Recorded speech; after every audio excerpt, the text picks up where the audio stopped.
What up, what up, what up, what up, what up? What's going on? Good morning. How y'all doing? Alright, so I'm gonna just give y'all a quick story right quick.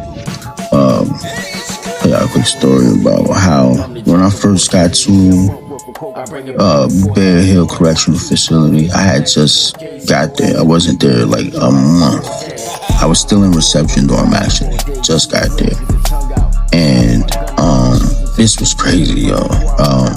So at this time in Bear Hill, I would say that it was the majority of the people who were like affiliated with any type of gang or whatever were bloods. You know what I mean? Like that was like on the whole compound, they were the majority. In fact, you know, at that time, the majority of the facilities that I went to, you know, the spots that I went to, where it was majority. But and at that time, you know, it was like if you wasn't that, if you was like something else, Black King or Yeta or, you know, DP,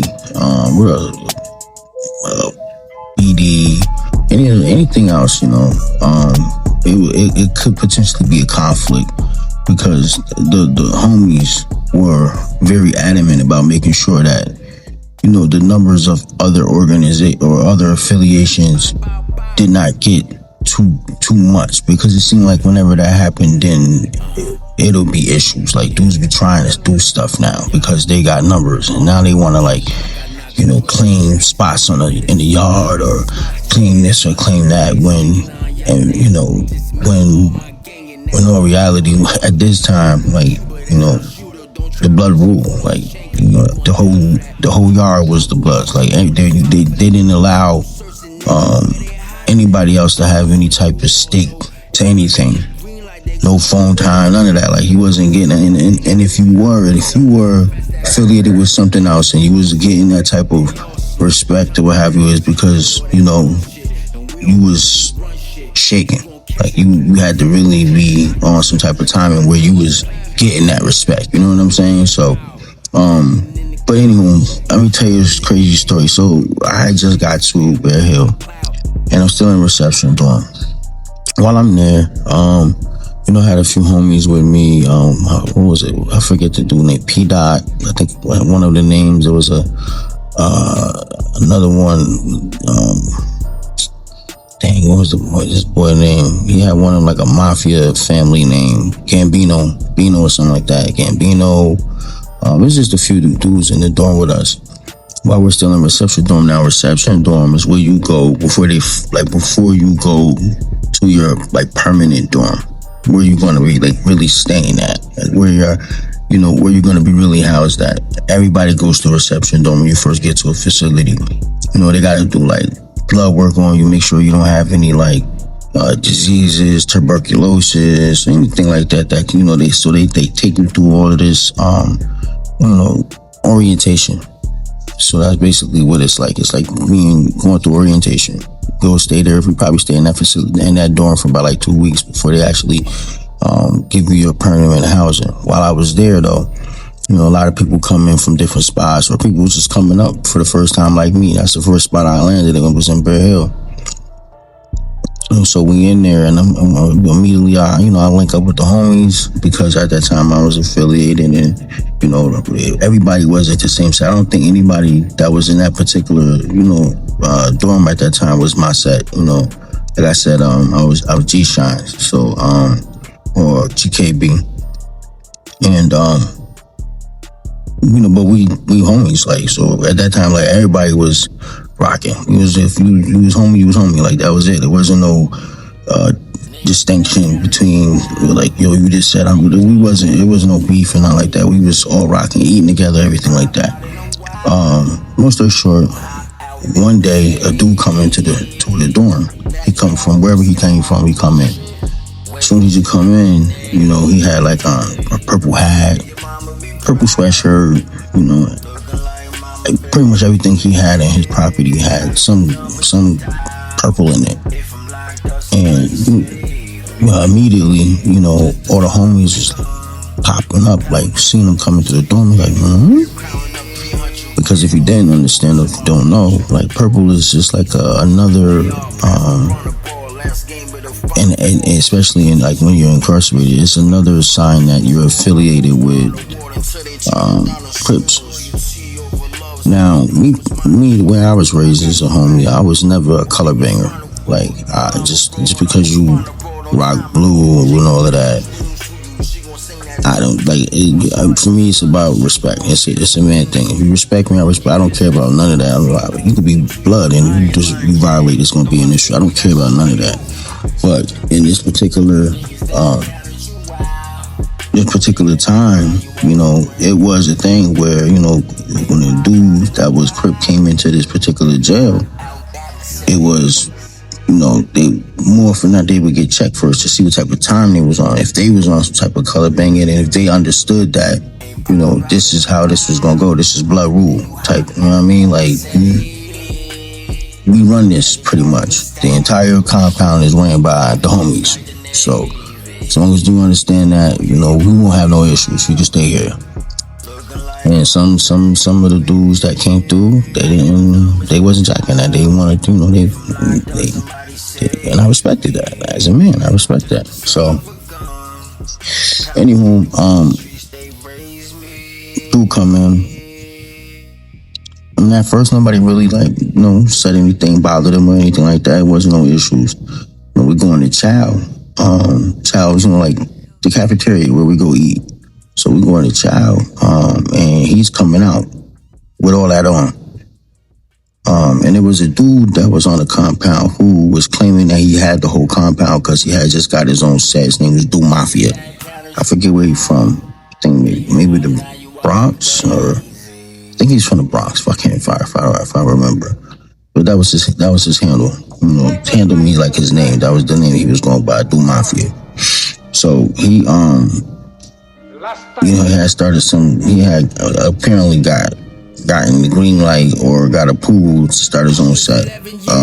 Something called, I forget the name of the set he came up. It ended up getting faded because it wasn't authentic. It was some shit he made up, or maybe he had a conversation with somebody and was misled. I don't know, but it ended up not working out for him. Well, but that's like later on down the line.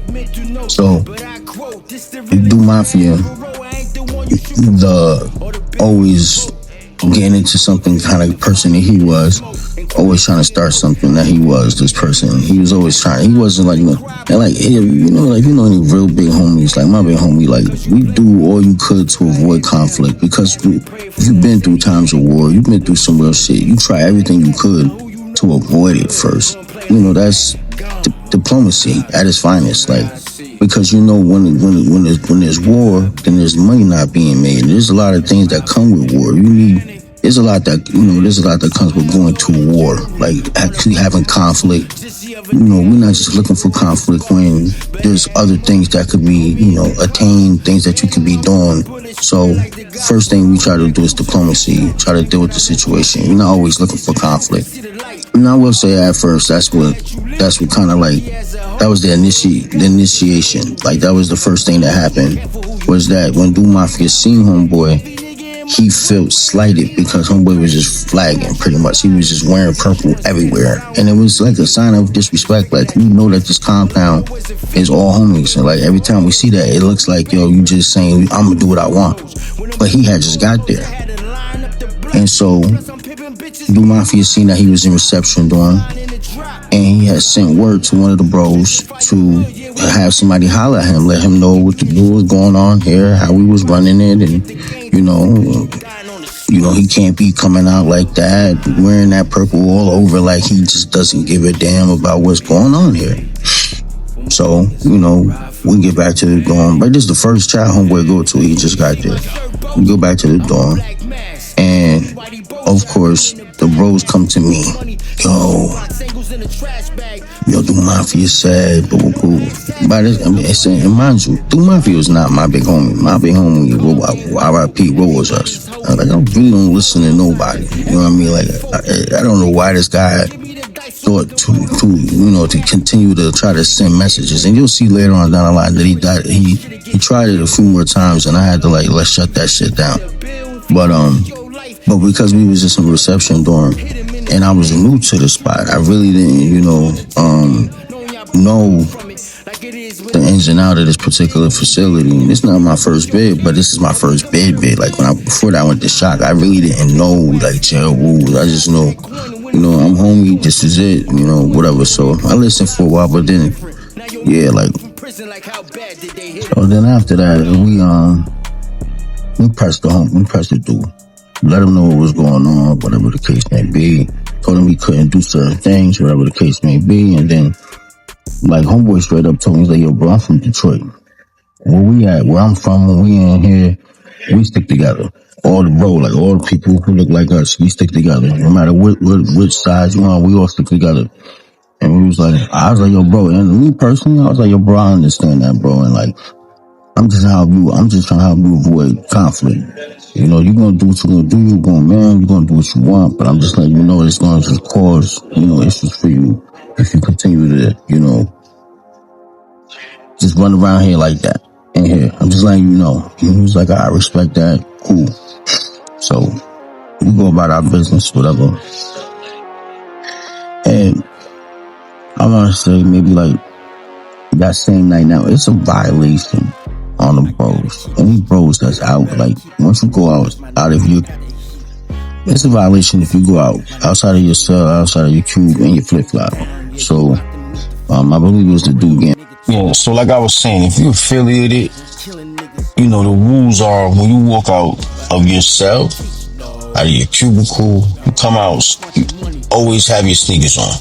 Always, because anything can shake off, and if one of the homies get into something, and you and your flip flops, and you get into it, and you getting all thrown in place, you don't got no proper setting on your feet, you can't really shake, you can't really protect, you can't do anything ground, if the floors are slippery, anything can happen, but you always gotta be on point, always have your feet on, always have your sneakers on, whatever the case may be. So,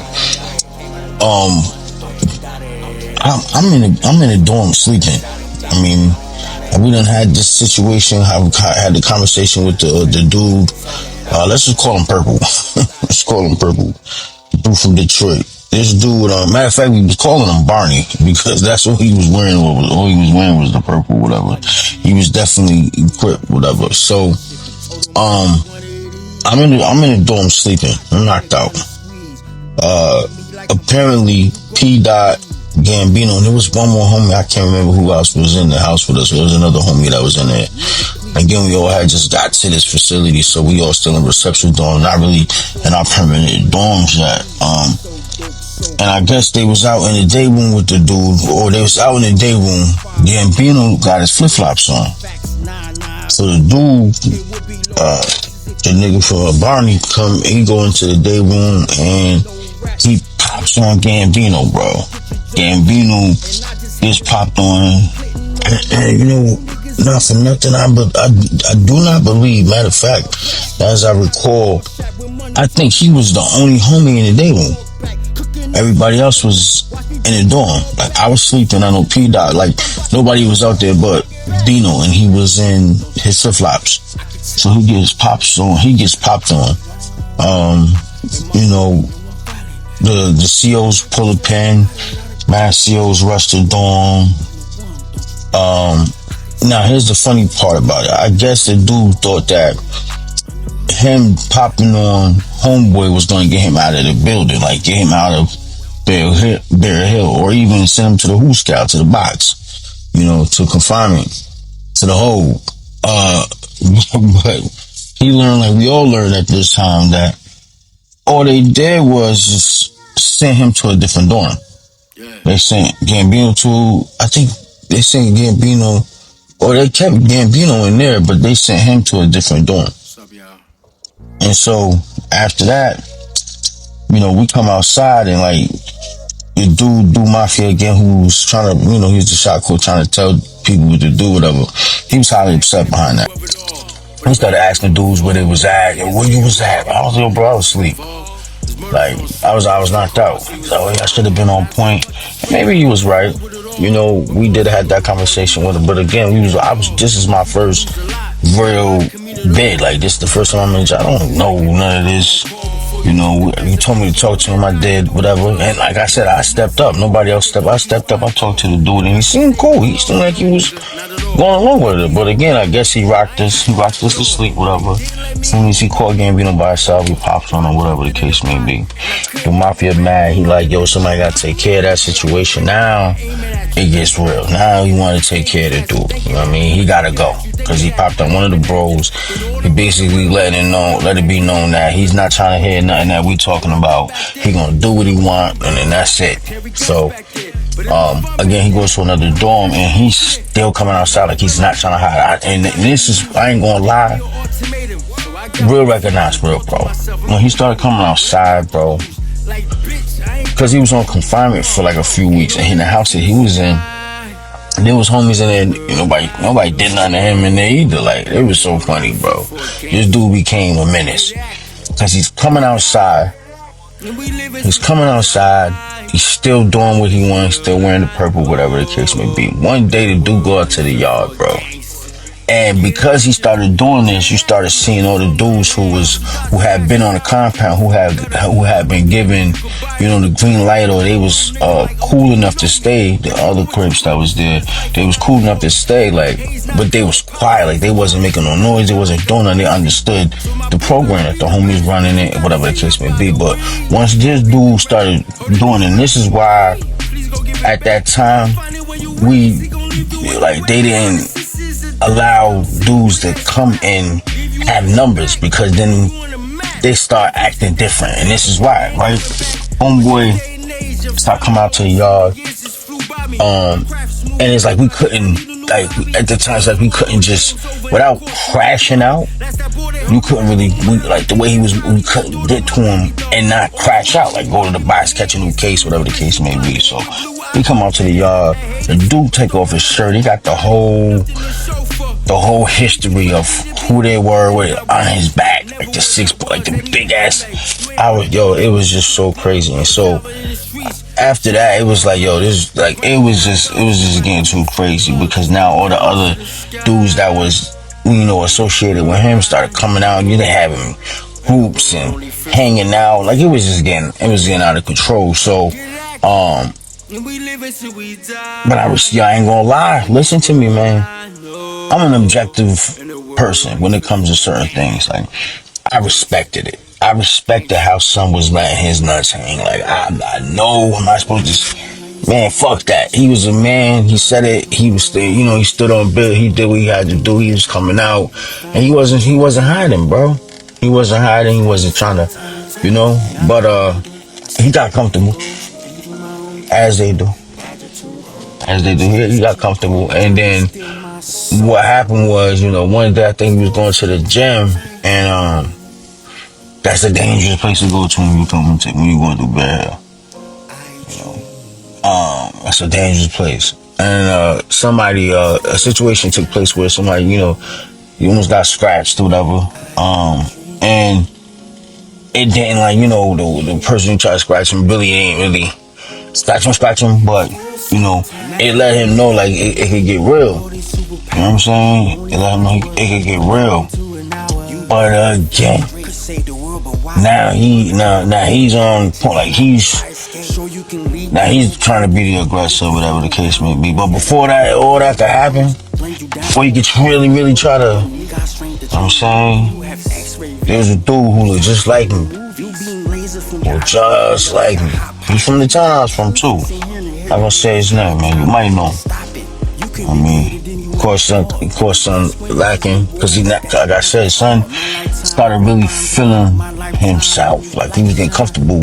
And the dude I'm talking about, who looked like me, from my town, his name very similar to mine too, very, very similar, like very, very similar, just like grew up on the same block I grew up on. Damn, they grew in the same house I grew up. You might know him. Might be talking to you right now, but that's neither here nor there. Poor son. Yeah, he goes to the gym, And you know how it used to be is like we'll have somebody, you know, once you you do certain things, you scratch somebody in there, bro. Like the objective is to get away. Whoever does the scratching, they gotta get away. So you always have another person. Another person that if you scratching, there's another person that'll just rock you, like to draw attention away from whoever. The one whoever's on a Freddy Krueger shit. You know what I'm saying? You the one who's scratching. And so the dude look like me, he scratches him, and he has a dude with him that, you know, he's already on point. He tells the dude, yo, listen, as soon as I do this, so he's up. And the dude look like me, he was like, you know, when he scratched him, it was a deep scratching. Like like chicken pox. You know, you scratch the shit. There was no confusion, bro. Because in there, you know, if you get scratched, like, you know, to the point where you need some assistance from medical, you gotta get up out of there because now you're in danger. So that was the goal. Once you scratch them, they gotta go. They're gonna get them up out of there. And that was the goal from the first person who tried, but he ain't do nothing. Like, it was like someone went back to his dorm, and that was it. Like, patched up, and that was it. But yeah, the second scratching, the dude look like me, scratched the shit out of me. So there was no confusion. After that, it was done. And then son that was with him. And here's the funny thing. This is how the dude that looked like me. That's how I love this dude, bro. This nigga's so official. He's really official because of how he think. There was a dude that would like do mafia that kept trying to like push people to do things. Like, yo, do this. And this how his son checked him. He was like, all right. He volunteered. He's like, I'll do it. The dude that heard him, he said, I'll do it. But you gotta be the one to, as soon as I do it. He's like, oh no, I ain't trying to get him. So in his heart, he exposing the fact that, yo, you got dudes out here trying to get dudes to do stuff, but y'all don't want to be involved. Nah, I'll do it. I'll do this. I'll scratch him. But you gotta be the one to hit him when I'm done. And he put son on blast. Like, you can't refuse, cause now you looking like, yeah, you want dudes out here doing stuff. Now you gonna look soft. Yeah. Come get involved. Y'all want us out here doing all of this. Y'all trying to get these little young dudes to do stuff. I'll do it. Yeah, I'll do it. That's what the dude that looked like me said. He said, yeah, I'll do it. But you gonna be the one to punch him when I'm done. You gonna draw the attention. We're not gonna keep playing these games like y'all the big bros and y'all sending a look. Nah, everybody gotta get involved, right? Ain't that what you said? Yeah. Yeah, so he couldn't finagle his way up out of that. He tried to get the other dude, Mafia to do, but he wasn't in the yard that day. So he was like the backup dude trying to get in. He was like, yeah. And that's how that happened. Barney was gone. You know what I'm saying? I love you. You love me. Yeah, you gotta go. And that's how that happened. And that was, and again, I was still in reception. And so the fact that I came to the compound like that, and again, I don't like the dude, so, you know, that energy, that, you know, and that was my, you know, we said, as soon as I came to the compound, I was on that type of time, the dude seen that, this was on that type of time, oh yeah, it was a beautiful bit after that, not to play. Got the first situation up out of there, and I ain't even in my own dorm yet, so that's how that went. But yeah, the dude Bino, because he was in his flip flops. Ah, man, yeah, I think they had put him. He's in violation for that, bro. You gotta be on point about stuff like that. And then again, they just really try to go hard on. They try to pause. They try to but they really try to discipline or be mad at dudes because that happened. Like that son was even able to pop, and that son got out of control like that after that. But yo, here's the thing, bro. A man is a man, bro. You can't even be mad that son is gonna stand like you can't be mad. We dealt with it. It got dealt with. You know what I mean? It got dealt with.